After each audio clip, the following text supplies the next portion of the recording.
हल्ला नहीं मचाना भैया। एक हमारा दोस्त है जिसका नाम है संता संतलाल और हमारा नाम है भैया बनता बनवारी लाल।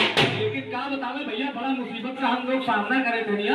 उससे हम इतना समझे कि भैया कि अपने मोहल्ले में भी समझा के रखो, खुद भी जानो दूसरों का भी बताओ। लेकिन भैया क्या बताएं, जो है अपने मोहल्ले से बहुत ज्यादा परेशान है। इतना परेशान हो गए कि कुछ पूछो नहीं। हमारा दोस्त नहीं, एकदम दैनिक जागरण अखबार हुआ भैया। पूरे मोहल्ले की जब तक न्यूज ना ले ले तब तक उनके पेट का खाना हजम नहीं होता है भैया। आदमी नहीं, एकदम बवाले जान है। आवाज आवे तो इनका दिमाग देखो एकदम। अरे भाई संता संतलाल, अरे भैया संता। कौन है भैया? अरे नमस्कार, कहाँ से निकल पड़े भैया? अरे यार भैया घर के अंदर लगी बारिश में तो ठंडी लग रही थी, घर के अंदर थे ना। अच्छा घर के अंदर थे, चलो बहुत अच्छी बात है। लेकिन वो बताओ हाल चाल कहाँ है? और हाल चाल तो भैया बहुत ही खराब है यार। पूरे मोहल्ले में चिल्ला के परेशान हो गए। लेकिन बताओ सब लोग इकट्ठा हो गए, लेकिन तुम यार ना हमारे कानों तक आवाज नहीं आ रही थी, इसीलिए मैंने सुन नहीं पाया। हमारा बच्चा बताया कि तुमको चाचा बुला रहे हैं। अच्छा बच्चा बता दीजिए भैया। बच्चा जो है ना वो बताएगा, बच्चा इतना समझदार है। अगर मोहल्ले के हालचाल और अपनी मार्केट के हालचाल बहुत ही खराब। अरे भैया मार्केट के ना पूछो, मार्केट में जो है ना भैया हम रोज डेली मना करते हैं अपने मोहल्ले में अपने बात तुमने सही कहा। कुछ लोग ऐसे हैं ना कि घर का कूड़ा कचरा लाते हैं, रोड पे नाली में डाल देते हैं। नहीं देखो ये गलत बात है। और एक बात, तुम्हारी घरेती भी तो डालती है। भैया जब सब डालते तुम भी डाल। ये देखो बागड़ बिल्ला नामा खड़े है ना, इनको देखो पहले। अरे लैट्रिन की बात छोड़ो, कल देखा 2 मंजिले के ऊपर खड़े थे और भैया ये पॉलीथीन में भर के निशाना लगा रहे थे। डिस्ट्रिबिन रखा है उस पे निशाना लगा रहे थे कि यहाँ से फेंकेंगे सीधा जाके उसी में गिरेगा। भैया सुनो तो, भैया आधा कूड़ा हमारे सर के ऊपर गिरा और आधा जो है वो रोड पे गिरा है। अब ये कहते हैं कि गंदगी जो है बीमारी जो है ऊपर वाला देता है। देखो भैया आज के बाद नाली में कूड़ा कचरा मिल गया तो समझ लो तुम बहुत मारेंगे हम। हाँ डिस्ट्रिबिन में डालो और घर के अंदर भी डिस्ट्रिबिन रखो। और सुनो, तुम जैसे नालियों में डालते हो तो नालियों में ये दिक्कत होती है, नालियों में हम कूड़ा कचरा डाल देते हैं। कल आपका गंदा पानी आएगा, पानी ठहरेगा, कूड़ा कचरा सड़ेगा, उसमें उत्पन्न होंगे मच्छर। वही मच्छर तुमको काटेंगे, तुम्हारे बच्चों को काटेंगे, जिसे डेंगू, मलेरिया, इंसेफ्लाइटिस, मस्तिष्क ज्वर, चिकनगुनिया, जिसे जापानी इंसेफ्लाइटिस कहते हैं। अब जापान की बीमारी आके हमारे हिंदुस्तान में बस गई। हाँ एकदम सही बात है। आप बताओ भैया, देखो सरकार भी कितना इधर उधर बिल्कुल भी ना फैलाए, इधर उधर बिल्कुल ना फैला, कूड़ा कूड़ेदान में डाले। दूसरी बात, कूड़े वाले को ही कूड़ा दे भैया। सुबह गाड़ी आती है, गाड़ी भी आती है, ठेला भी आता है। हाँ 3 पहिए का। हाँ, अब उसी में कूड़ा कचरा डालो और कूड़ा कचरा डालने के बाद में करो ये कि भैया इधर उधर ना फैलाए। अब फैलाने से ये होता है मुसीबत का सामना हमें ही करना पड़ेगा। अब दरवाजे के सामने हमारे पानी भर गया, अभी जिम्मेदार कौन होगा? बच्चे किसके निकलेंगे?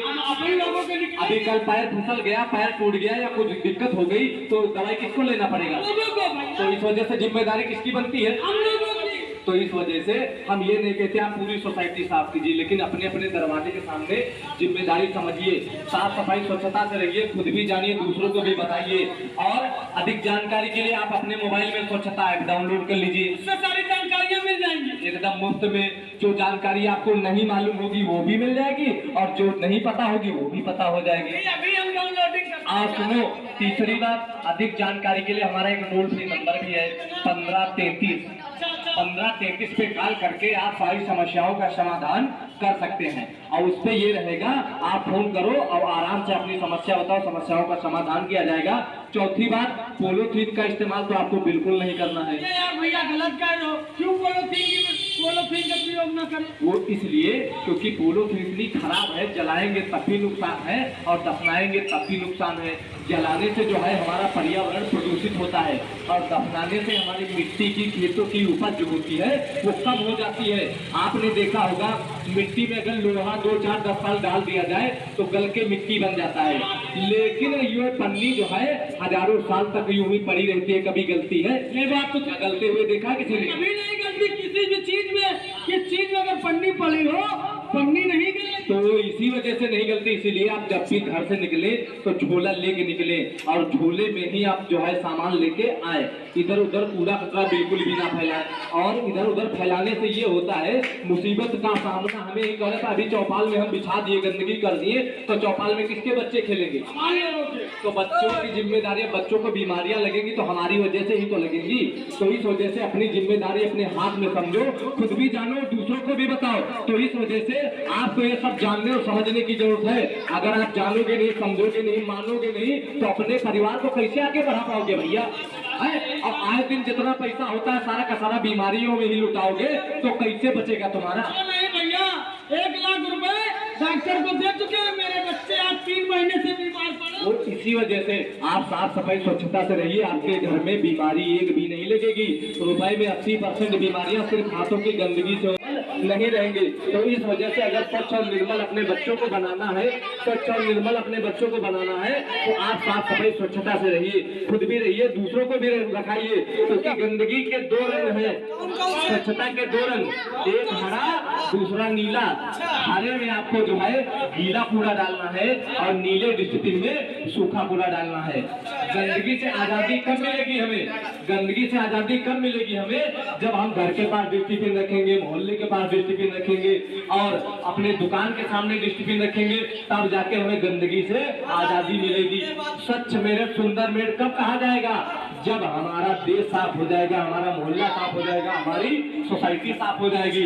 तो इस वजह से आपको साफ और सुंदर रहने की जरूरत है। अगर आप साफ सुंदर नहीं रहेंगे तो आपके जब तन मन धन से साफ सुथरा रहेंगे तभी ना आपका विकास होगा।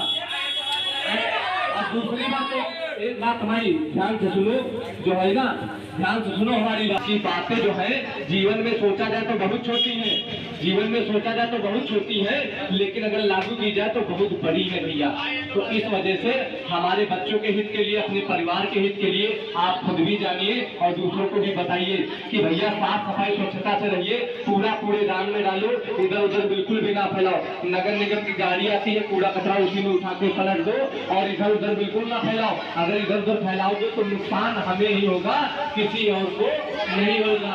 तो इस वजह से नुकसान अपना ना होते हुए हम खुद के हित के लिए, अपने हित के लिए खुद भी साफ रहे, अपने बच्चों को साफ सुथरा बनाए और अपनी समस्याओं का समाधान करें, खुद भी जाने, दूसरों को भी बताएं कि भैया गांधी जी का यह संदेश स्वच्छ रहे, स्वच्छ मेरठ और 100 रोगों की एक दवाई।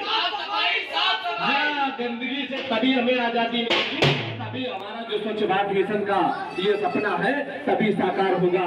तो आप सभी से हम निवेदन करते हैं, आपसे कान पकड़ो कि हम सभी यह संकल्प लेते हैं कि आज से, अभी से हम साफ सफाई स्वच्छता से रहेंगे, ना गंदगी करेंगे, ना ही किसी को करने देंगे।